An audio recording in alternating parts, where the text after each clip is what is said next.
da TV QAP para os nossos espectadores que querem acompanhar notícias relativas à segurança pública no âmbito dos municípios. E hoje o nosso convidado é o Coronel Silas Guglielmetti, ele que é Coronel PM da Reserva do Estado de Rondônia e foi também recentemente, a questão de 7, 8 anos, secretário adjunto de Segurança Pública Municipal em São Vicente. Coronel, por conhecer a região, foi convidado para falar conosco sobre temas importantes relacionados à cidade de São Vicente, aqui no litoral de São Paulo, vizinha Santos, que foi aí palco, cenário de ocorrências que ganharam destaque na imprensa da região e até em âmbito estadual. Especialmente a questão da rodovia dos imigrantes no seu trecho urbano. E o último caso mais emblemático, durante a inauguração de uma das estações do VLT, teve uma das repórteres do Sistema Tribuna de televisão, uma filial da Rede Globo, roubada durante o processo de inauguração da estação, o que, de certa forma, deixou a todos bastante preocupados, já que um criminoso não teve nenhum tipo de preocupação em efetuar o seu roubo diante de tantas autoridades que participavam daquele momento de inauguração. Coronel, obrigado pela sua participação. Eu quero que o senhor comece a sua participação conosco falando um pouquinho do cenário de São Vicente, diante do que foi colocado aqui, tantas ocorrências ganhando destaque na mídia da região. E a pergunta que fica no ar é a seguinte: o que leva São Vicente a estar no quadro tão preocupante de segurança pública? É uma situação isolada? É uma situação generalizada no estado de São Paulo? Como é que o senhor vê o cenário da cidade na conjuntura da segurança pública no estado de São Paulo? Primeiramente, eu quero agradecer o convite de estar aqui na TV QAP Total e aos telespectadores que nos assistem. Referente à pergunta, tenho que dizer que o problema não é regional nem local, é um problema nacional. Hoje nós estamos vivendo no país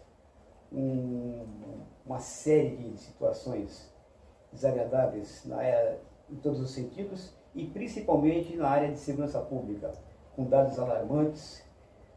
Vemos que as taxas de homicídio estão fora do normal, de roubos, de furtos, estupros, roubos de veículos, furtos em geral. E não temos nenhuma expectativa de que isso mude a curto ou médio prazo.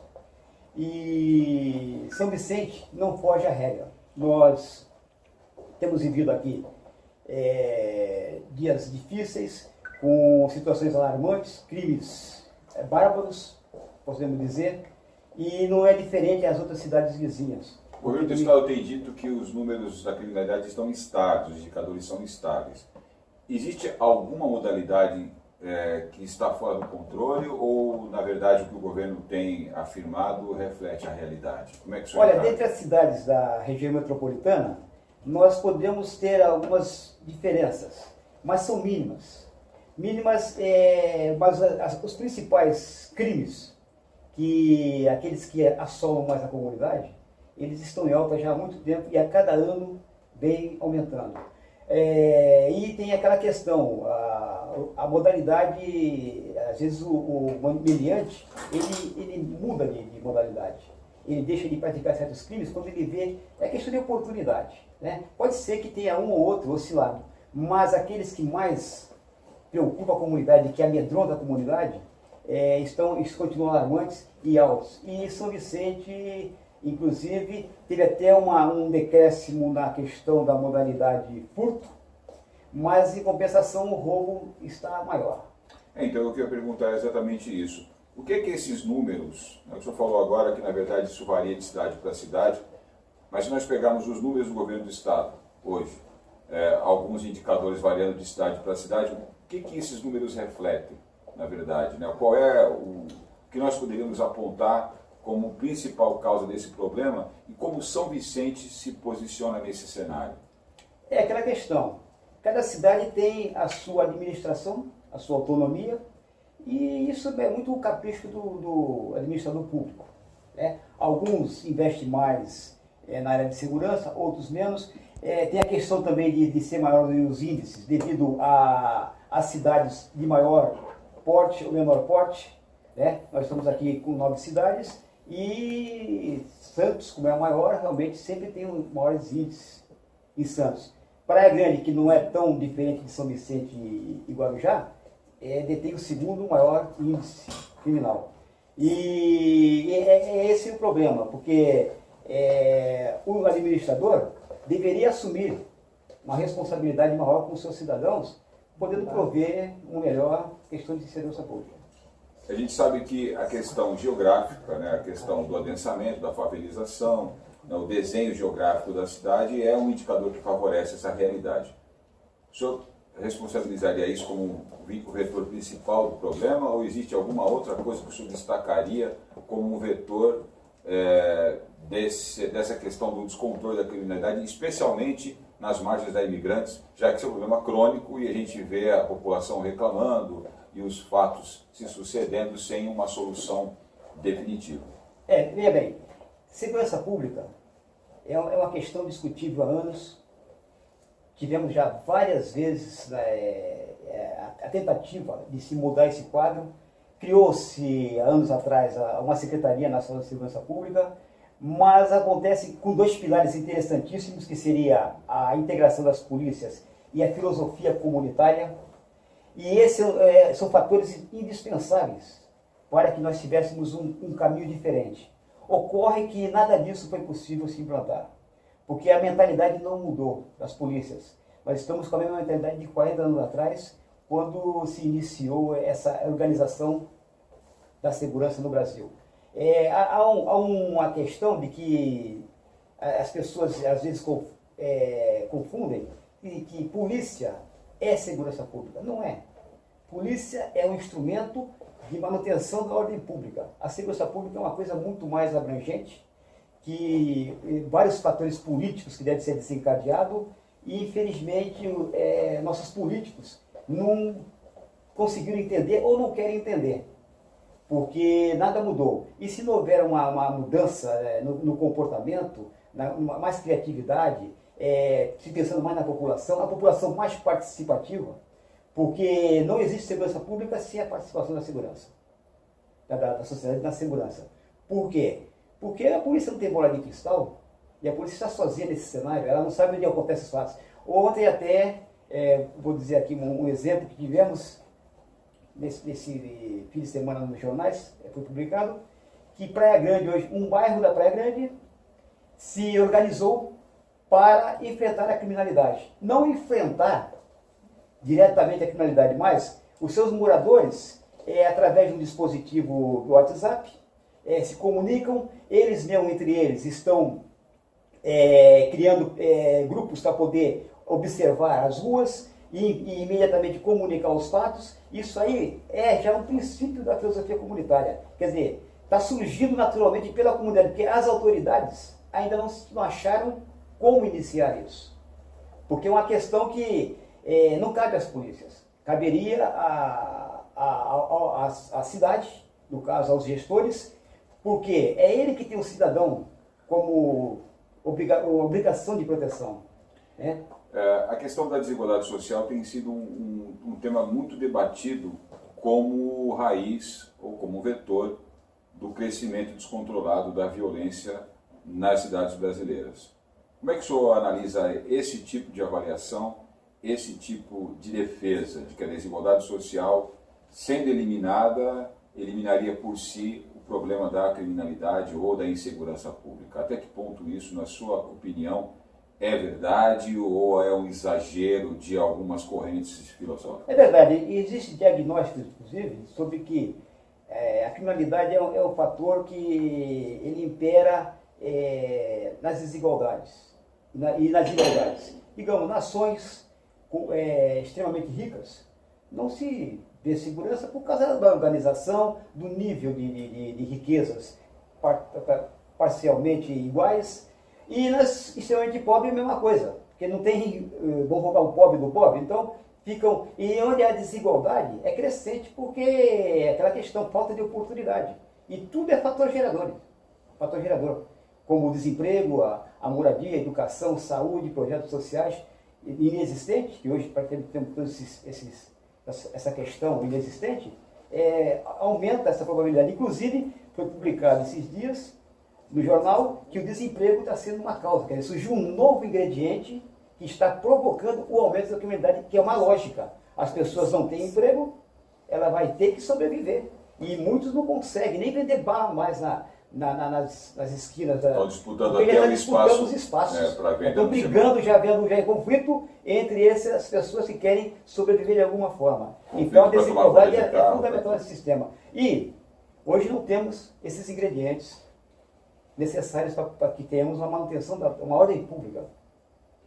Coronel, recentemente houve uma audiência pública na Câmara Municipal de São Vicente, se não me engano, no mês de junho, uma audiência capitaneada aí pelos deputados estaduais da região, Cássio Navarro e Caio França, justamente tentaram lançar luz sobre a questão crônica do trecho urbano da rodovia dos imigrantes.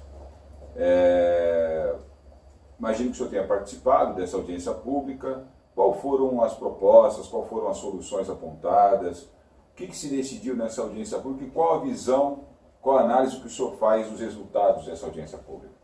Veja bem, é uma tentativa de minimizar os problemas que estão ocorrendo na imigração. Porque é o corredor de todos os turistas e de pessoas que trabalham nas cidades vizinhas passarem por ali, não há outro trecho, né?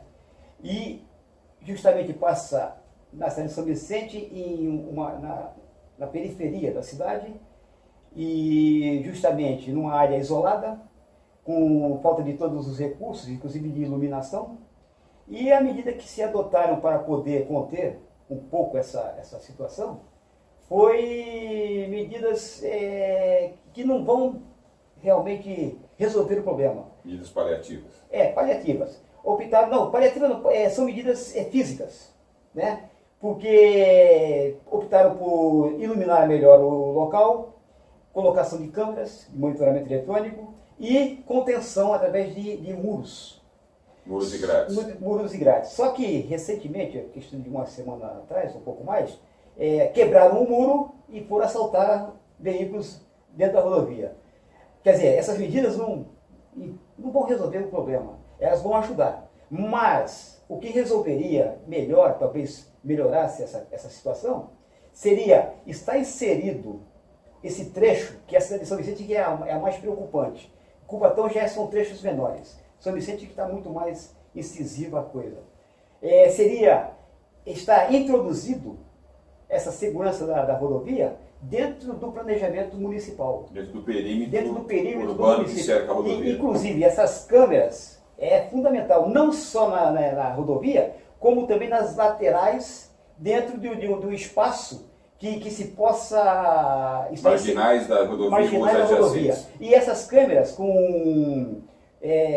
integrada a um sistema municipal de monitoramento eletrônico, que hoje, infelizmente, ainda pelas condições do município, que foi deixado de herança, foi um centro de monitoramento totalmente desativado, sem qualquer possibilidade de uso. Então, o São Vicente teria que buscar essa questão junto ao governo municipal, através do Detecta, através do GAMESP, que é um órgão que foi criado há cerca de 4 anos atrás, onde previa se prover as cidades de monitoramento eletrônico, da Baixada Santista, monitoramento eletrônico e projetos sociais. 2 ferramentas fundamentais para as cidades. Só que até hoje está tudo calado, não se fez nada e isso está comprometendo. E essa integração da rodovia com o município daria a oportunidade de se setorizar policiamento, a rapidez de atendimento e até se antecipar aos fatos, que esse que é a grande coisa. É o que eu quero perguntar agora. O senhor tem cobrado sistematicamente nas redes sociais, nas suas páginas,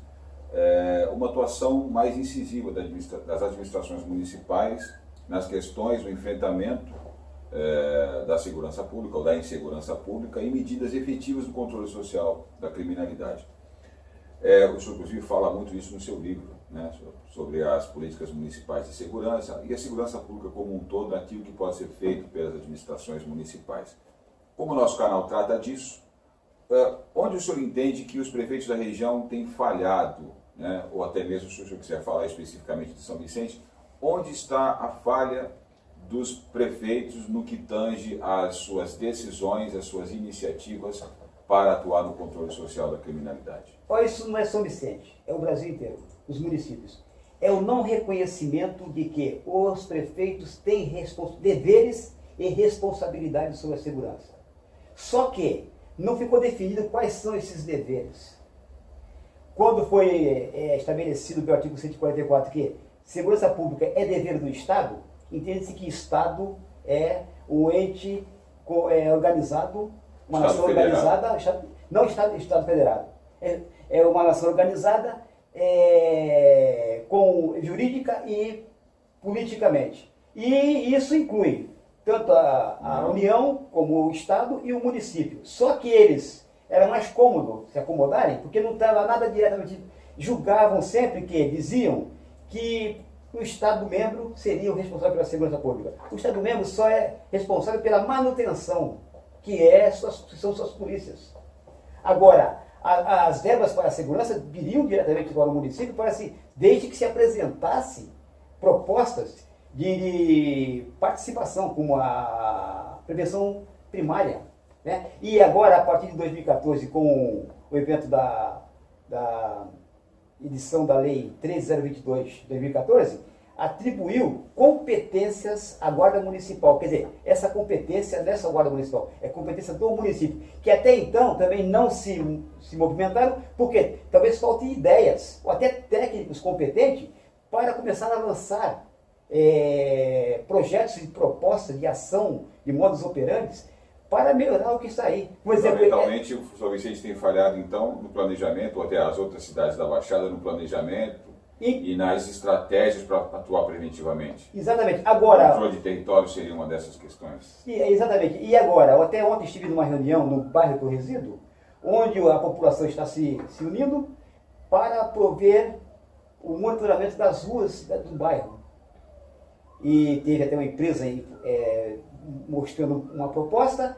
Eles estão se mobilizando, como se mobilizou Praia Grande para combater através da participação do povo diretamente na vigilância e na comunicação direta, já atraiu os órgãos públicos, porque já está havendo uma comoção geral e isso é positivo para que se mude. E é essa situação que deveria haver em todos os bairros. Agora depende do gestor de começar a pensar um pouco mais na sua população e na segurança do seu povo. Muito bom, Coronel. Esse assunto é um assunto tão complexo, tão rico, que a gente teria muito mais para conversar, mas vamos fazer novas entrevistas para que a gente possa aprofundar. Coronel Silas, que é um dos especialistas, colaboradores do nosso projeto, que trata a segurança pública municipal como responsabilidade importante do Estado brasileiro.